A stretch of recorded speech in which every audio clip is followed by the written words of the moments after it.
Hello, my beautiful motorheads. Welcome to Feroce, where we inspire you to live fiercely. I am doing something that I have never done before on a bike I've never ridden before. So here's the deal. I'm going up to, well, I'm actually already here. I rode up yesterday to Laconia for Laconia Bike Week. I asked Honda, I was like, hey, Honda, could you give me a bike? And they were like, hey, Feroce, we got you. I'm kidding. Honda doesn't talk like that, nor would they ever. They did hook me up with this motorcycle that I'm going to be riding this weekend, which is the Honda Phantom. Let's take an initial look at this. I already rode yesterday. It was like 4.5, 5 hours to get here. The other reason, and the real reason why I am here in Laconia, is that I got invited by some fellow content creators to join them and test ride Harley-Davidsons. This is a good example that all the manufacturers can play nice together, because I came up on a Honda and I'm going to ride Harleys while I'm here and maybe test ride some other motorcycles if demos are happening. I'm very excited to meet these guys. I have never met them in person. I've only known them online and through our group chat. So I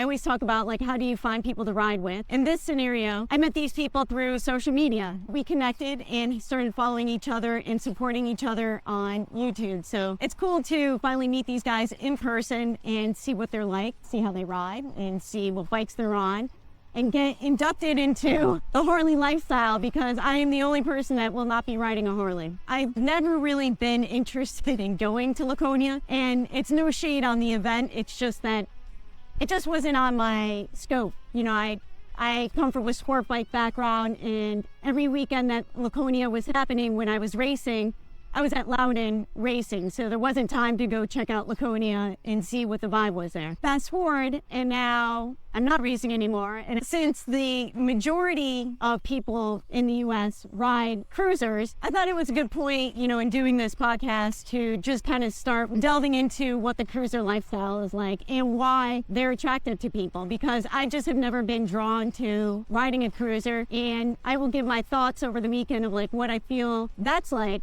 and the experience of being at Laconia and meeting these people. Let's go.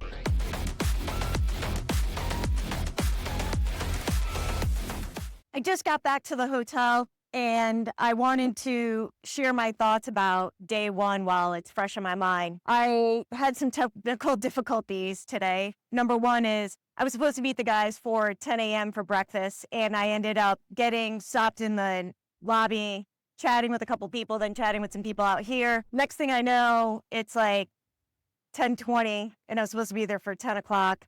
Anyway, I got to the breakfast place at 10:30, so never having met these guys, I was late, and I show up, and then I'm trying to park the bike back it up into a parking space, and I had difficulty with that because I was trying to sidewalk it like I would a sport bike or any bike that's taller, and since this bike is shorter, you can't put your hip into the tank, which is what I would usually do.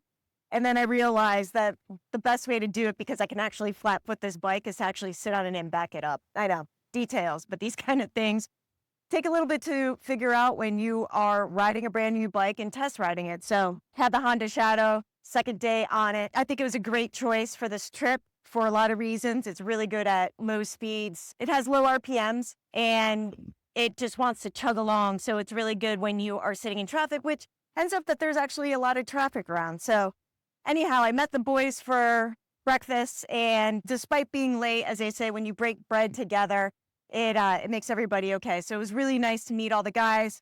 They're all super friendly, of course, because they're motorcyclists, and they didn't disown me for being late. But the second technical difficulty / issue that I had today was that I bought this finally, right? Did you use this? So excited to use this. A DJI Action 5. So this is a helmet mount. As I was going to park the bike, this fell off. But even before that, I realized that when I ordered the camera, I bought a couple of extra things like an SD card, and it didn't occur to me that this is a micro SD, not a regular SD, because when I was in the Amazon shopping cart, Amazon was like, other people have bought this. So I just clicked on it and I bought it, which I wasn't thinking. And so this is still not set up and it doesn't hold on to this helmet, which is really annoying because we spend all this money on this stuff and then it doesn't work. And now I got to like figure something else out. So the good thing about hanging out with the guys is since they are content creators, we talk gear and they gave me some pointers and some other options to use with my helmet that'll attach. And one of the big issues with my helmet is that it's a Neotech, a Shoei Neotech. It's a flip front and it also has this guard here. So this clip does not clip on very well, and it was a debacle. So this also, you can take a look. I can do this also without dropping.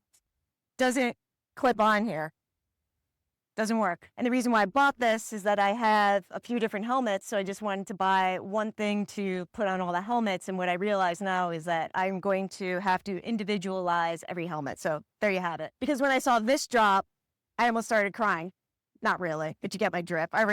Thank God I put the cage on it because I scratched it. Not good, Annick. Not good. After breakfast, we got gas and we headed out. We went to a couple of dealerships. Now, what I didn't realize is that the dealerships are very involved with this whole thing, with the Harley dealerships. And they had these check-in points where Harley riders can go in and get basically points or recognition that they went to the different dealers. And you amass points, and then you also end up getting money that you can use at the dealerships or on Harley parts and gear. So I'm not going, that's the big overview. That's like, the big overview. If you really want to know more about it, you'll have to go talk to your local Harley dealer about it. As an outside observer with all of this, I have to say that I am very impressed that Harley spends so much time trying to create a community.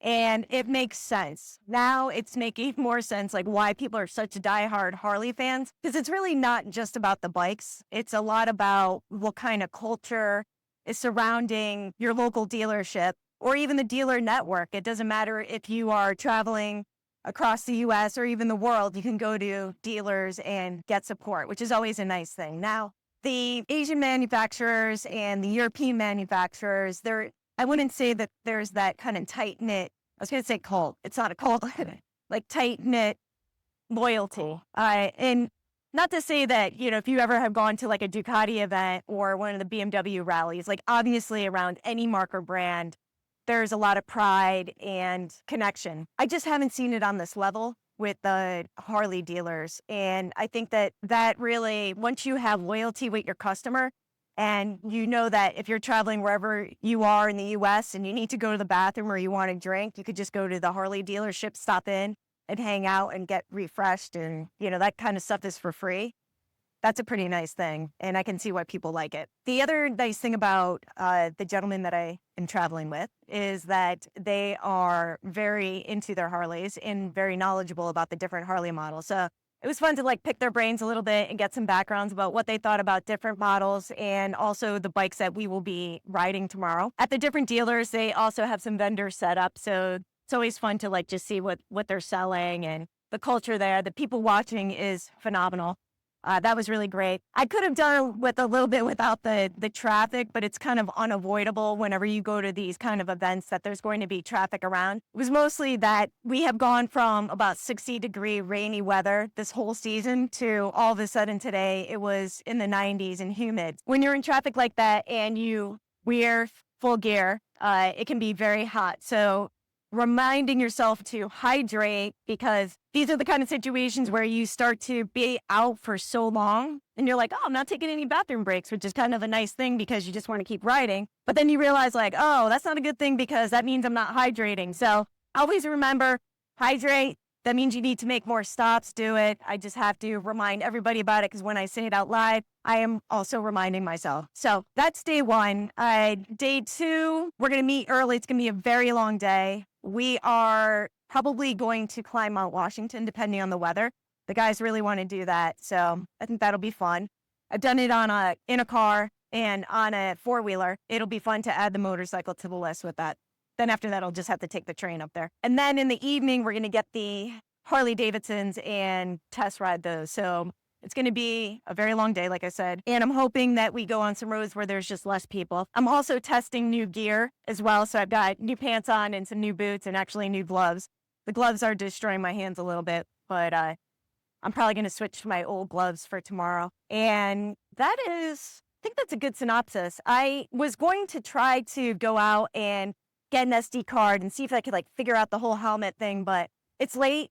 I'm a little bit tired and I want to go take a shower so bad because I am dirty from motorcycle travel. And then just kind of call it the night. So I thought I would be able to do the onboard camera thing, and I'm hoping that maybe what we can do is I can share some footage with the guys because they're all camered up, and that would be kind of nice because especially if we go up Mount Washington, I think that you guys would probably like seeing some of that. So day 1 down, or day 2 actually, day 2 down, day 3, here we go. I am getting back to the hotel. It's about 9:30. We started at, I don't know, I met them for breakfast for 8. It's been a long day, and wow, like, pretty damn cool is what I have to say. We rode all the bikes. Holy cow. The weather was terrible in the morning. It was so windy that I felt like a gnat in a windstorm. It was bonkers, like how actual windy it was. And I rode up on the Honda, and we ended up not doing Mount Washington because they closed the road because the weather was so bad. And it was so bad. It was so windy. Anyway, we went on a lovely ride. We ended up picking up 4 people. So there was a group of, I guess that would make 7, 8, 9 of us. We went on a really nice ride. We went up through the White Mountains. We stopped at another Harley dealership, which I believe was the White Mountain Harley dealer. Then the weather started to turn bad. Even worse, it started to rain as we went up over the White Mountains. And it wasn't great. There was some traffic, but it was still beautiful. Like, that's the thing that's so crazy. It's like it was cold, windy, rainy. Then there'd be like a spot of sun, long line of bikes, and you're still like, oh my gosh, this is so beautiful. And you're riding around. You're like, I can't believe it. Then we ended up, part of the group split off. And then those of us who were doing this Harley test riding went to the Loudon racetrack, which was very nostalgic for me because I used to race there back in the day. And it was cool to be back and see, just be in the track atmosphere. So we picked up our bikes, and I will share my thoughts about riding Harleys, truly riding them for the first time, and what that experience was, and the bikes we rode and their thoughts on them, which I'm also going to have to link Bike, Beards, and Brews video because he was really good at, after each ride, asking people what they thought about the bike. So I will reference that. Then I will give you guys my spin on everything. But as for now, I need to wash up, go take a shower, go to bed, and get up in the morning because we have an early start again. So I think today we had to have put, I don't know, we did a lot of miles today, and that felt really good. And it was really, so I think I rode 6 bikes altogether, and fantastic, wonderful day, good people, love it. Good night. Okay, so I'm back home. And the following 2 days of the trip, on the Saturday, we ended up riding together, dropping off the Harleys, doing our videos for YouTube and social media. And then we took a really nice ride out to the Maine coast. So we went to Seacoast Harley, which is a beautiful dealership. And I got to see live wires. They actually had some at that dealership, which I thought was really interesting. The following morning, everybody pretty much left. I didn't even see everyone except for Kyle, where we both rode down to Mason, New Hampshire, I think is the name of the town. But the place we went to was called Parker's, and they had an amazing breakfast. And apparently it is a real destination spot for motorcyclists, which makes sense because the roads around there were beautiful. And after Kyle and I had breakfast, we parted ways, and I rode home solo. I ended up on 8 miles of dirt roads from there on this, which actually did incredibly well. It was hard-packed dirt, so it wasn't like, anything crazy like loose gravel. But it was cool to actually try to do some dirt roads on this. So what you all are really waiting for is to know what I think about Harleys, because this is my first experience riding Harleys. Before I even get into that, I want to say that, I have said in the past, and I do say that it's fun to make fun of Harley riders, right? But if you're going to give it, you sure as hell better be able to take it. And I took it all weekend long, let me tell you. I was on this, which is a Honda, right? Everybody else was on Harleys. Even the guys who I rode with, they own Harleys, right? In addition to us going and riding the Harleys. So I had already mentioned that I've had technical difficulties the whole weekend, and that did not just stop with the bikes and the camera. It also was with the communication system. So all the other guys were on Cardos, and I am on a Senna. And while they should be able to communicate and work together, they did not the whole weekend. We could not get them to Bluetooth together. And it was a bummer because I wasn't able to partake in like the chit chat that the guys were having while riding. So I totally missed out on that.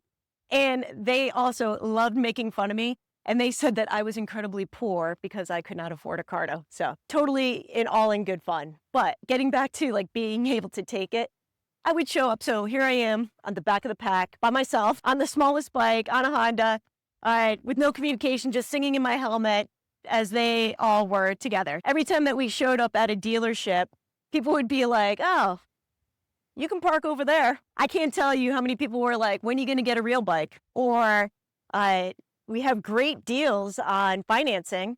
Would you love a new Harley? I mean, I heard that over and over again, what great deals they had on financing. So that was all in good fun. And like I said, if you're going to give it, you better be able to take it. And I took it all weekend long. It's in good fun. I always kid about it. Don't think that I'm taking it, being serious when I make fun of Harleys, which I will still continue to do. What was it like to ride Harleys for the first time? Well, let me tell you, it wasn't what I expected.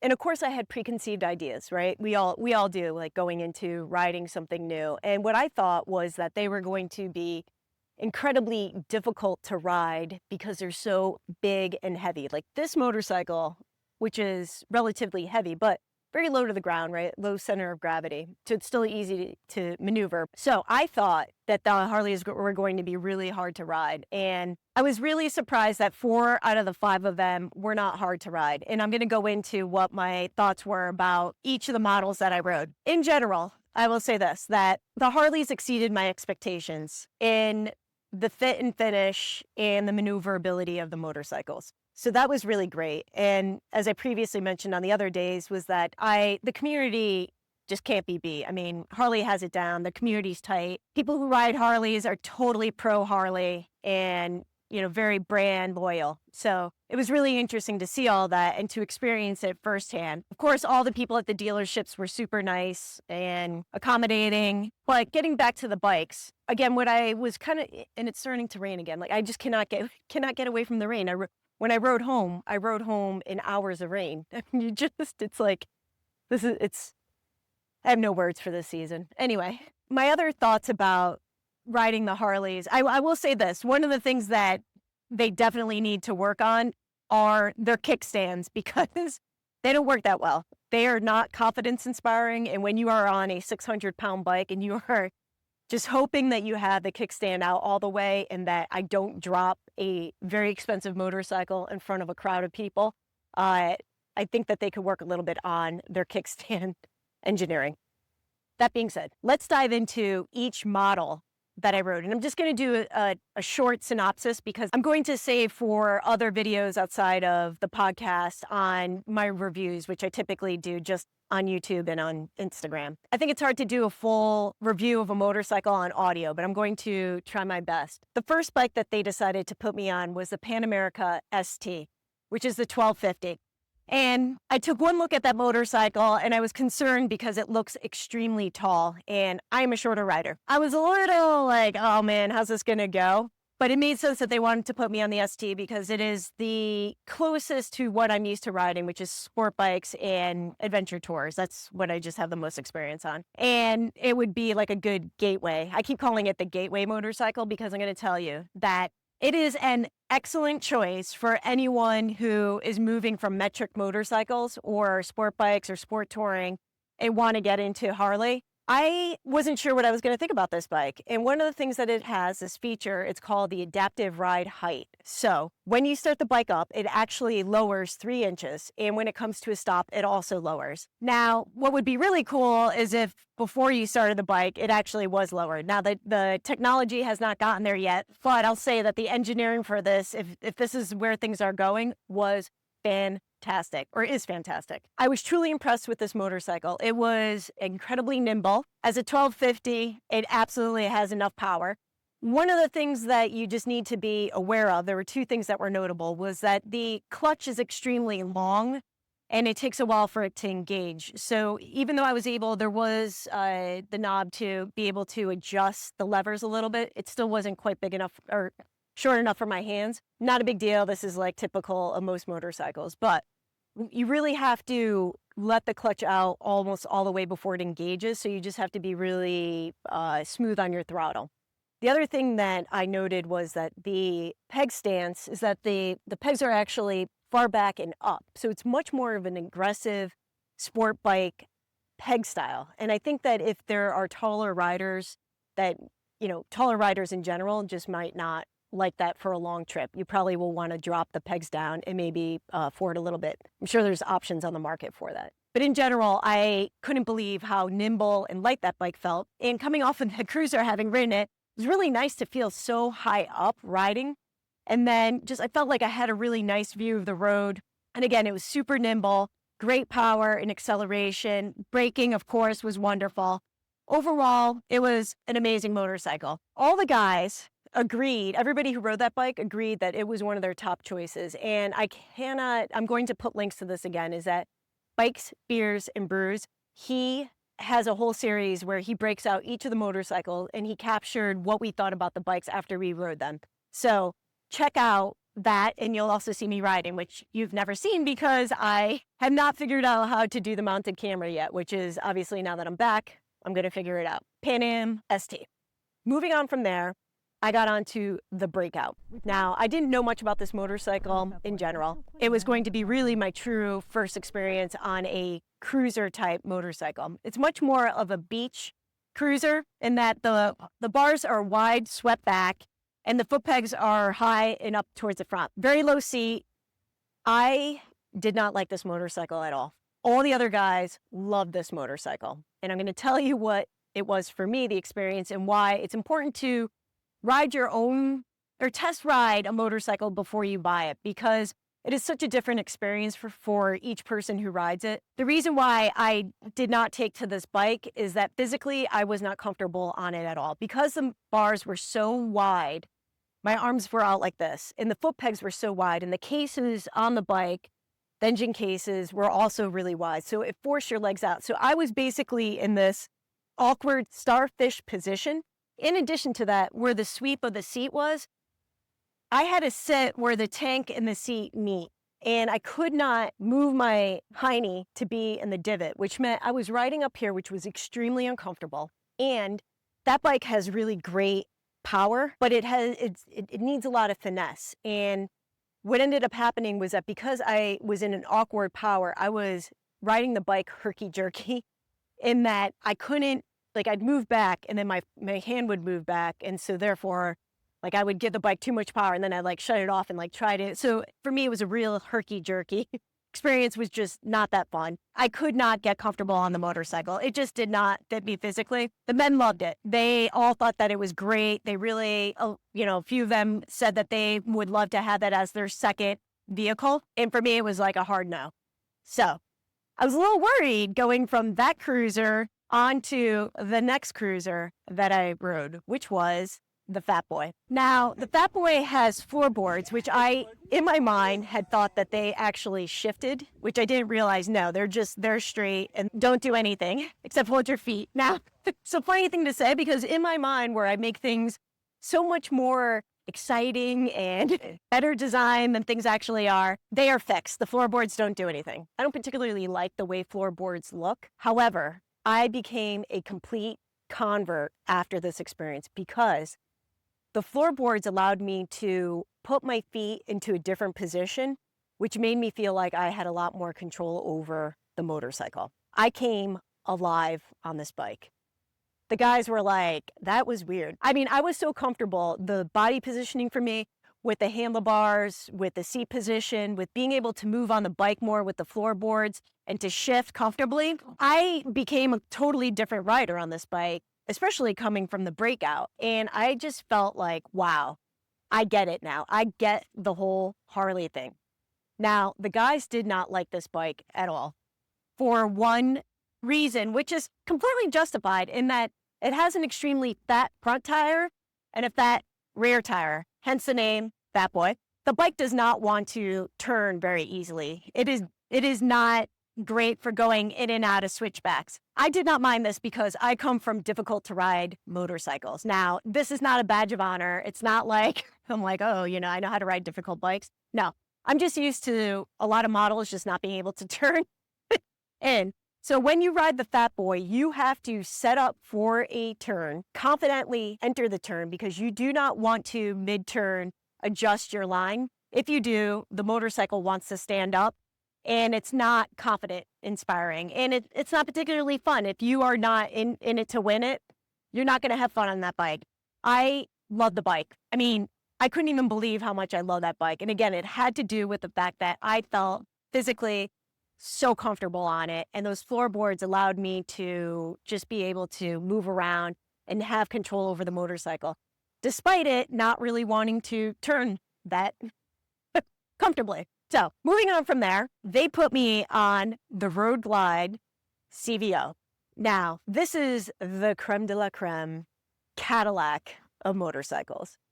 It also is about $50,000. So I have in the past made fun of these baggers in particular, that I don't think that they should run in MotoGP. That aside, as a motorcycle, I can agree, and did agree probably even before I got on the bike, that it probably was going to be amazing. Now, I was concerned about the size and the weight of this motorcycle. It's hard to get it off the kickstand for sure. I have to look at the stats, but I want to say it's like 600 pounds, right? Once you get going, it is just a magnificent motorcycle. I mean, it's so comfortable. This is like the bike that everybody wants to own for good reason. It's got all the bells and whistles. As a shorter rider, it has this huge front fairing that you really have to look over. And I would say that that probably was the most difficult part of this. You just have to trust the road is there. You have to trust that the front wheel somewhere down there doing its thing, and just have the confidence to say, I am just going to believe that this motorcycle is more capable than I am as a rider. It has ample storage. It has everything that you want as far as like speaker options and touring options and GPS and maps and different, all these bikes have different ride modes, by the way, for the most part. But it's a big bike, and you just have to be really aware when you're riding it that your visibility may be limited. That aside, obviously the comfort on this thing was amazing. I did think that the seat was heated, and it ends up it was not. That is just the engine heating your seat. So just something to be aware of if you run hot. But it now makes sense. Like, you just want to get up and go, man. The engine on that, you just want to go. This bike, I was like, I didn't want to get off it. I just wanted to keep going and going. It eats up miles.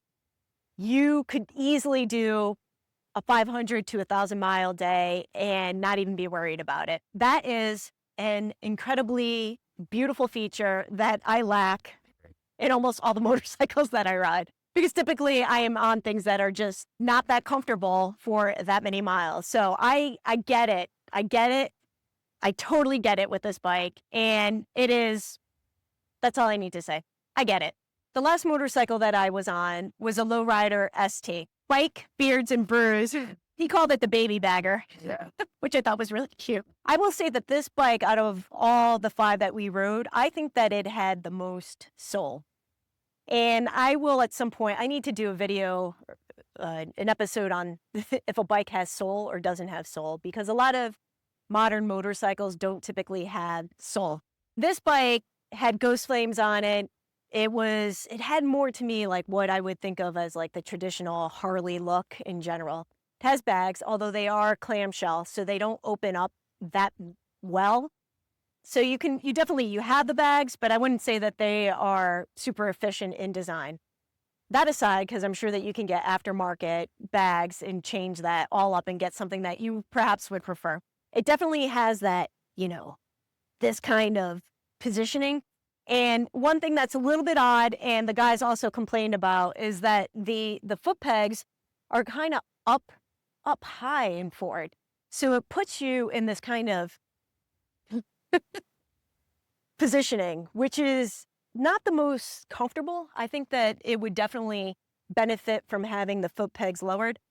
Again, as a shorter rider, it wasn't that big of a deal for me. I kind of found it actually a little bit comfortable. But all the other guys complained about that feature because it was just difficult. And it's difficult to have body control over a bike like that. That aside though, it was a super fun ride. It just felt more raw. And I think that's where I say that, like, it had soul. It just felt like a more raw, less refined motorcycling experience. And I enjoyed that. I thought that that was really fun. And to me, it was more what I had in mind of what riding Harleys would be like. And it had a real, just kind of badass look to it. And it was in the typical black, which a lot of them come in black.